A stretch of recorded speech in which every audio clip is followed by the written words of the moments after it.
Praise the Lord.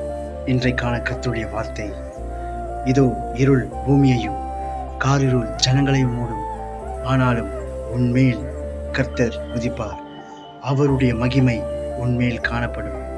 மேல் இந்த வசனம் என்ன சொல்லுது என்றால், இந்த கடைசி காலத்துல இருள் அநேகரை மூடும், காரிருள் போன்ற பாவங்கள் அநேகரை மூடும். எவ்வளோ விபச்சாரங்கள், வேசித்தனங்கள், பாவங்கள், இச்சைகள், மோகங்கள் எவ்வளோ இருக்கு. ஆனா கர்த்தர் சொல்றாரு, உன்மேல கர்த்தர் உதிப்பாரு, அவருடைய மகிமை உன்மேல காணப்படும் போது இந்த பாவங்கள்லாம் உன்னை அணுகாது, இந்த அக்கிரமம் எல்லாம் உனக்கு அணுகாது.